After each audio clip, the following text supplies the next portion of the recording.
Picture this, you've got your client popping into their first exercise of the day, dumbbell incline press, and they're rocking through 8 to 12 reps, whatever it is you've got designed for that day. They finish up, and then they rest. And you spend the next 30 to 90 seconds just figuring out how to fill the time and what to talk about. This would be a great example of what's called a straight set. And if you're trying to get busy as a new personal trainer, this is not the answer. If this is your guys' first video with me, my name's Coach Joe Drake. I'm the CEO and founder of the Axiom Fitness Academy, where we've helped well over 600 people get certified and started in the industry. I myself have also been training clients as a personal trainer for over 16 years. And I say that because as I look back at what I was doing in my first couple years of training, I was doing a lot of straight set training. And although if we look at the science of hypertrophy, of strength, straight sets, doing one exercise and then resting, doing the exercise and resting, it can be very effective from a physiological standpoint. There's other variables that we're dealing with as a new personal trainer. And if you're watching this video, I already know you want to do better with programming. You want to create better experiences for the people that you're working with. And I truly believe straight sets are not the answer for most of you. And here's why. First off, right, it can be boring. As I was joking in the beginning of this video, you better be a great conversationalist, or you better be really, really good at what you do and connecting and explaining that with clients, because many of them are working with a coach and trainer because A, they might not know what to do in the gym, B, they might not feel safe training on their own, or C, they just get bored working out on their own. And so they want someone to make it more engaging. And for a lot of people, just doing an exercise and then resting, it doesn't feel like they're accomplishing that much. And I think that's a really important thing for us to keep in mind as coaches and trainers, is there is the outcome, and straight sets can help with that, but there's the feeling people want to get while they're training, right? There's this 1 hour. You may have a client for only 2, maybe max 3 if you're lucky, training sessions throughout the week. And let's be honest, they might not do anything outside of that hour or outside of those 3 hours together. So you got to figure out, how can I give them more inside of this time? And how can I do it in a way that's exciting, right? Where they're not counting the minutes until they're done, but they're like, holy cow, I can't believe we're already done. And I find straight sets don't usually serve people in that way. The other thing here too, the other reason why I think straight sets might not be the answer for you guys, especially as a new coach and trainer, is you might have clients like I do, like I have had for 16 years, who truly have multiple needs. There may be this overarching outcome goal. I want to drop 15 pounds. I want to gain a little bit more muscle. I want to look good naked. Whatever the goal might be.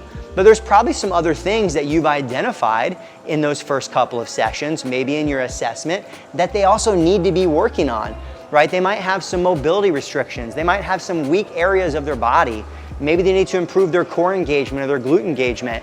And the tough part is if I'm only doing straight sets, I don't necessarily give myself as much opportunity to address multiple things. And if you do it right, you can, and they won't detract from each other. And I'm gonna show you how to do that. So either way, oftentimes I find clients have more than one need, and with straight sets, it's hard to achieve all those things in the time that you've got. And the third piece here is that a lot of people are also not going to be training with a type of intensity where they need full rest. Right? This might be most appropriate, straight sets. If you look at elite level bodybuilders, you look at elite level individuals who are competing in powerlifting competitions, they're training at maximal efforts because their technique is great, they've filled in all their gaps for a long period of time, and so they need complete rest. And even many of them might not fully complete rest. But a lot of the people that are coming in, starting to train with you, you're gonna be working at lower intensities as you start and as you build up.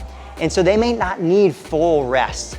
They could do things that we're gonna call more active-based recovery. So if straight sets aren't the answer, Joe, what is? For me, I don't wanna just point out problems for you guys and say, don't do this. I wanna give you a better solution. And I wanna give you guys exactly what I do.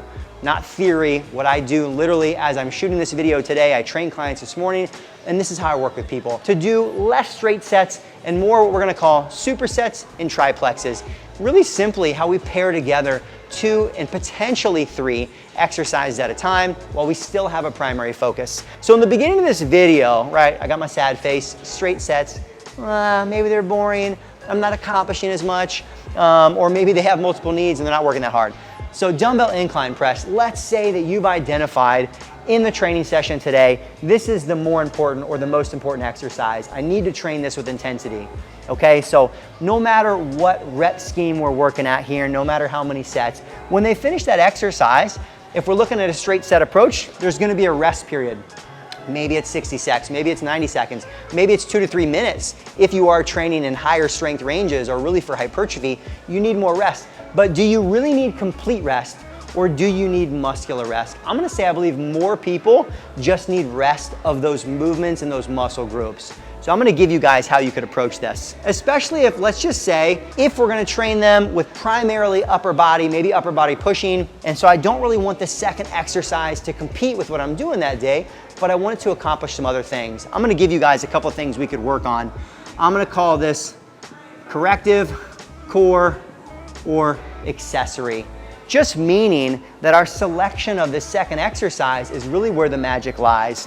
Let's say you have someone who, this is the primary exercise, but maybe we've identified they've got some core weakness. Maybe we need to work on some hip strength, some hip stability. Maybe they've identified that although they want to build some upper body strength, man, they've just been dealing with these back issues and you know, man, we really need to work on some glute engagement. Maybe we need to do some hip bridges. So that could be a really great potential superset or a way of pairing exercises together where I still have what I would call a primary exercise. And then we have a secondary exercise.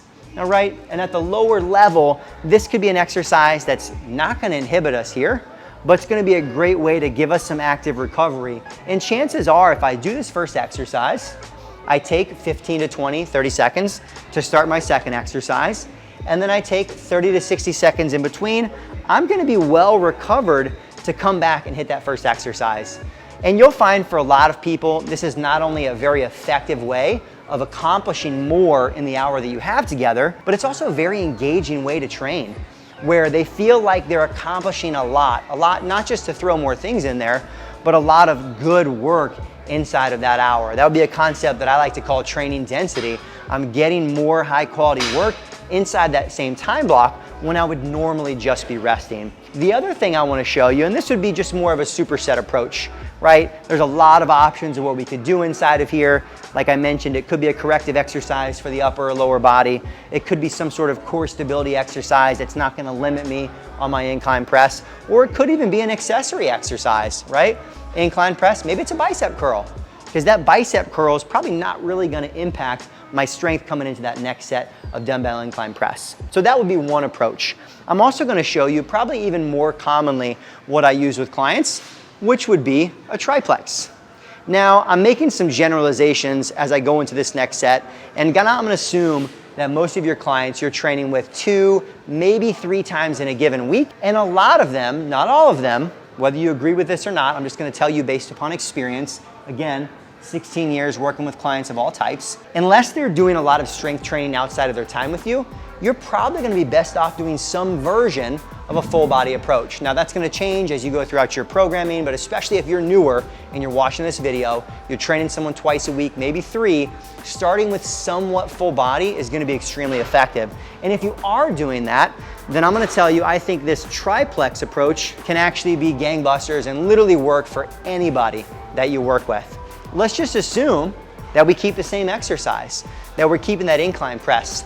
So what we can start to think about now is we end up having almost 2 primary exercises. I would still generally put the most challenging one first, but you might have primary 1, primary 2, and then secondary or tertiary accessory exercise. So a great example here would be if I'm gonna do more of a full body training approach, I wanna choose an exercise that's not gonna impact that one. Maybe after I do my dumbbell incline, this is one of my favorite supersets, maybe I do some sort of standing hinge because I get a different approach. I'm unloading the front side of the body. I'm getting the opposite side that was resting. This can be a really great superset for a lot of people.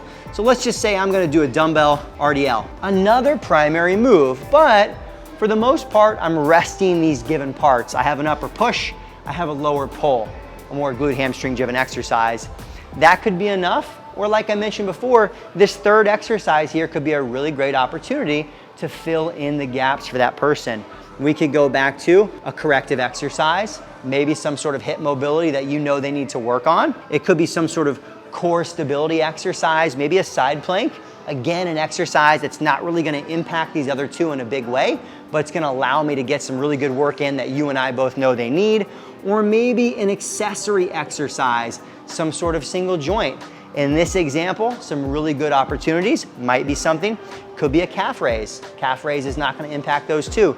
Could be the bicep curl again, probably not gonna impact those two. Again, could be challenging on the grip, but you guys get the point. This third exercise, you've got a lot of flexibility in. And what you'll find is that flowing through in this superset or triplex fashion, it can be a lot more engaging training experience and also give them a little bit more inside of that hour. And I think this is that fine line. We're not trying to shove so many exercises in that we're doing it just to do it, but we're trying to accomplish as much as we can in that hour. Because although in my mind, I want people to go on and understand how to train even without me, I want to make sure they leave that hour feeling like, wow, like there's no way I would have accomplished that on my own. I also worked a little bit harder than I'm used to working, because let's be honest, people want to work and be challenged, and that's one of the reasons they're working with a coach. And sometimes with straight sets, especially with those clients like I mentioned, that they're newer, they're not really great at pushing themselves yet, they might not feel like they're accomplishing that much work inside the hour, and truthfully,